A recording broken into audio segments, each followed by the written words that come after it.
Tales from the Darkroom presents Ghost Pact. The Walk of Fame is a graveyard of shattered stars. Neon flickers like dying fireflies, casting a sickly glow on the blood-slicked pavement. The air, thick and heavy, reeks of gunpowder and something far worse, rotting flesh.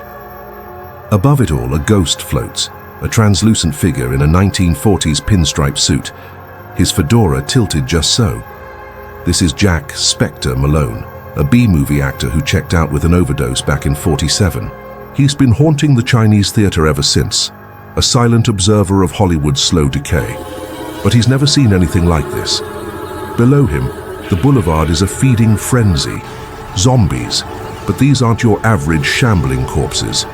These are Hollywood zombies, glamorous even in their undeath. A starlet, her Oscar gown soaked in blood, gnaws on a producer's arm, sequins glittering with gore.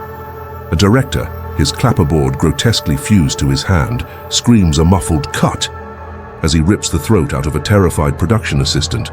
An agent, his Armani suit in tatters, hisses, "I can make you a star," right before sinking his teeth into a tourist's neck.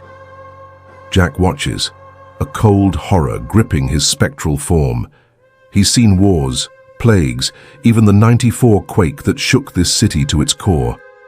But this is personal. I died chasing fame. Inside the grand auditorium of the Chinese theater, the scent of old popcorn is replaced by the coppery tang of fear. Lena Vargas, a former stuntwoman whose body is a roadmap of healed fractures, frantically barricades the ornate doors. She uses anything she can find: velvet ropes, golden statuettes, heavy velvet curtains. She's strong, but she's just one woman against an army of the dead. She grips a fire axe in one hand and a walkie-talkie in the other, pressing the button with a trembling thumb. The device spits static. The boulevard's a buffet out here. The static crackles. Then a low, guttural growl comes through, close and hungry.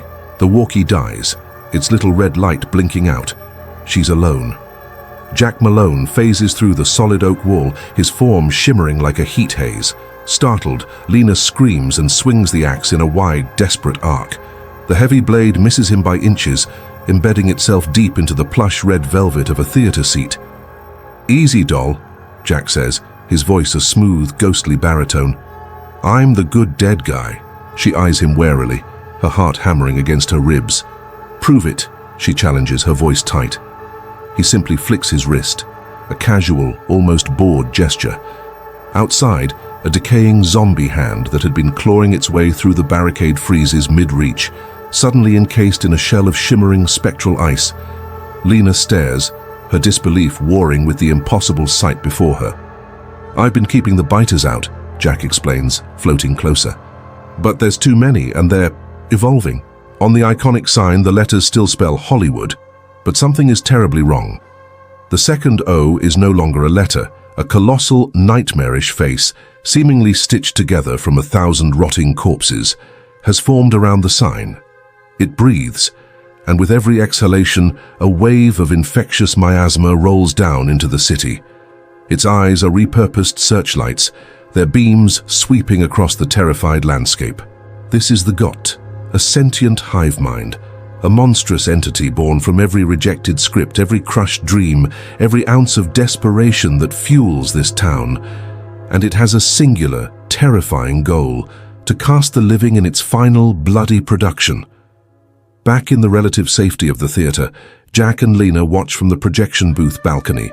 Below them, on the grand stage, a macabre audition is taking place. The zombies are no longer just feeding, they're performing. They rip apart the few remaining survivors in acts of choreographed carnage, posing and preening for invisible cameras. The zombie starlet from the boulevard is center stage. She gurgles her voice, a wet, decaying parody of an acceptance speech, and the Oscar for Best Death Scene goes to...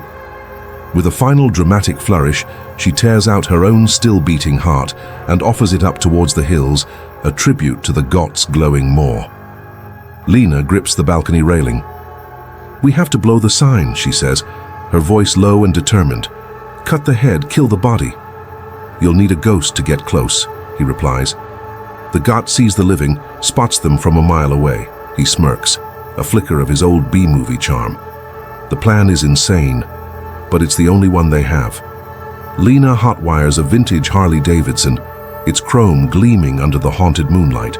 She revs the engine, and Jack possesses the machine, making it scream not with the roar of a motor, but with the shriek of 1,000 tormented souls, a true banshee's wail. They tear down Sunset Boulevard, a blur of leather and ectoplasm. Zombies swarm them, clawing, grasping, their moans a deafening chorus. With a wave of his hand, he phases the attacking zombies into flickering black and white film reels, trapping them in endless loops of their own grotesque deaths.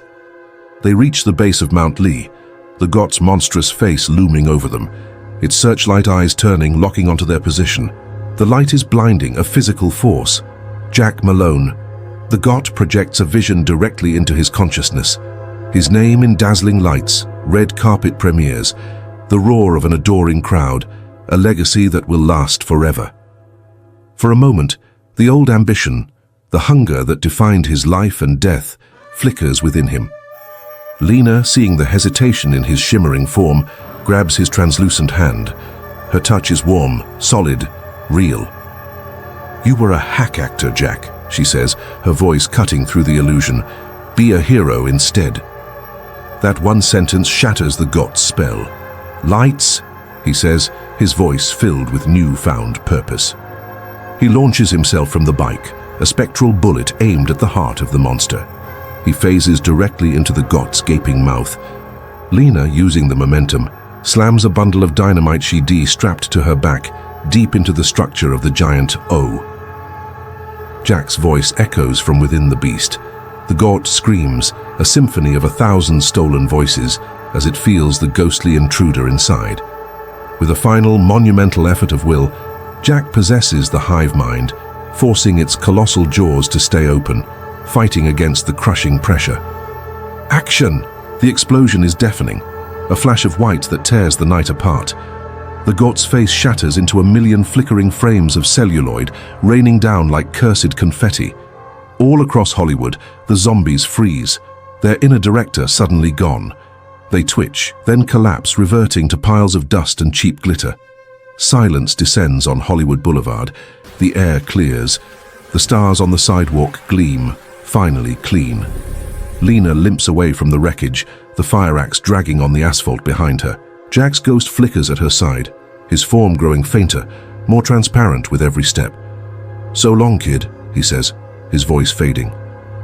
Lena manages a weak smile. Jack tips his fedora one last time, a gesture of old-world grace.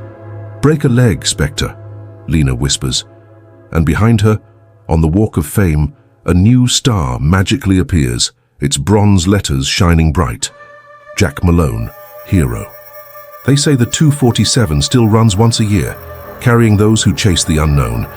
If you ever hear a train in the fog, don't follow the sound. Thanks for watching.